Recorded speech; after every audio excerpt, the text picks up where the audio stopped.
nasayang yung return ticket ko from Manila papuntang Cebu. Hi guys, this is Irene and may panibago na naman tayong video. For today's video, isi-share ko sa inyo ang mga kaganapan bago ang aking interview. July 1 talaga yung appointment date ko for interview. Kaso may nangyaring emergency and na-postpone ito. Unang rinig ko pa lang, like, paano na yung ticket ko pa uwi? Like, masasayang yun. Pero dahil wala tayong magagawa, hindi natin hawak ang oras, hindi natin hawak ang panahon, mga pangyayari, at wala na talaga akong nagawa, kundi sumang-ayon. Kailangan naming bumalik kinabukasan para sa interview. Kasi nga, hindi nila kami ma-interview dahil sa mga pangyayari. And ang mga pangyayaring iyon ay hindi namin pwedeng sabihin kasi bawal po. Confidential kumbaga. At dahil dyan, to the rescue naman ang aking husband, nag-book siya ng room dito malapit lang sa Makati. As in, sa tapat lang talaga siya ng embassy dahil ayaw na niya akong pauwiin. Ayaw ko pa nung una kasi namamahalan ako sa price ng room. Pero hindi din naman pwede na matulog ako sa labas ng embassy, diba? Or sa kalsada. Kaya napa-oo na din ako. At kung uuwi naman ako ng Cebu, mas mapamahal ako sa ticket, 'di ba? So mas mabuti na magstay na lang ako dito for a night. Ayoko na talaga magsalita tungkol sa gastos dahil plane ticket ko pa lang, pag-process pa lang ng papers, and nag-book pa siya kasi may emergency na postpone yung date ng interview ko. So, 'di ba? Sobrang dami na. Tapos uuwi pa ako, bububuk pa siya ng within that day na ticket. Like, my God, kung ako, nagrereklamo na ako. Pero thankful pa rin ako sa husband ko kasi never and never ko siyang narinig na nagrereklamo sa akin about sa mga gastos, kung magkano na yung nagastos niya. Kahit sad ako dahil hindi natuloy yung interview, naging happy naman ako kasi nag-book siya ng accommodation for me.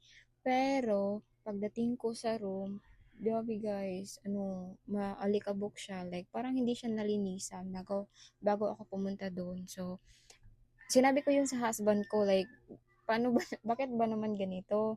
Ba't marami pang alikabok, may nakikita pa akong buhok-buhok, parang ginamit siya, tapos hindi siya nalinisan, parang ganon. Maganda siya, oo, pero yun nga, yun yung downside na nakita ko doon sa kwartong yun.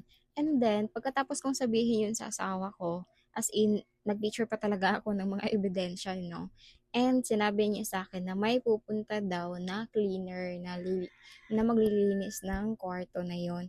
And syempre nahiya pa ako, baka magalit yung may-ari, baka magalit yung maglilinis, like, ang arte mo naman, may alikabok lang, ayaw mo na, parang gano'n. Pero sabi ng asawa ko, okay lang yan, binayaran ko yung clean na room, hindi yung dirty na room. O, di ba? So, kung ako lang yun, di ba, hindi ako magrereklamo.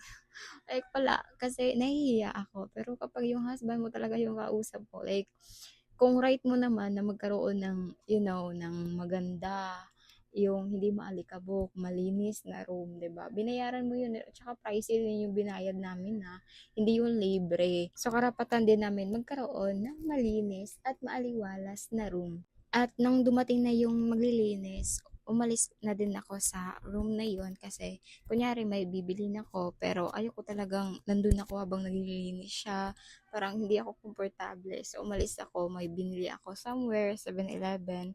Ano lang din, sa baba lang siya. Pagbalik ko, malinis na yung room, okay na, like organized na, wala na yung alikabok, wala na yung nakikita kong buhok-buhok. Look at the city! Wow! Kalain mo baga naman? Ang ganda guys. Look at that. Wow. Wait, ganyanin pa natin. O, diba?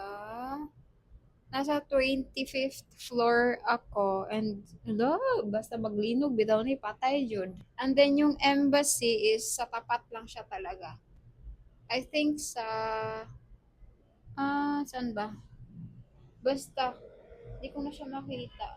Sa tapat lang talaga yung embassy ng Romania dito. And kaya to binook ng asawa ko because ayaw niya akong mahirapan kasi hindi ako matalino sa ano eh. Alam mo yun, hindi ako matalino sa mga ways na yan. Kaya kapag inano niya ako sa ibang lugar, like medyo malayo, ayun, nawawala na talaga ako. Bobo talaga ako sa mga ganyan. And look at the view. It's so giving. Diba? Ang ganda niya. Kaso mag-isa lang ako dito. Sana nandito yung husband ko, my dear. Diba? This is in Makati. Ito yung mga city lights sa Makati, guys. Diba? Diba? Diba? Diba? Good morning, guys.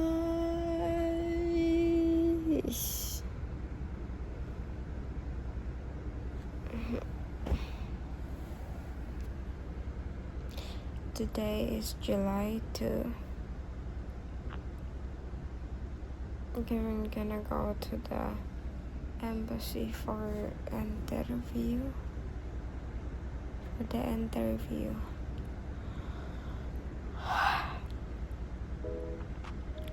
I should get ready.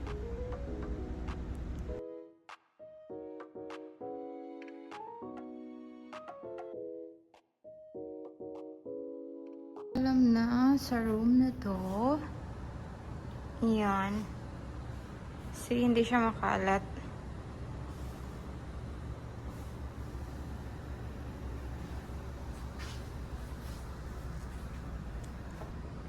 Hindi ko siya makalat na iniwan Kasi nasabi niya makalat ako.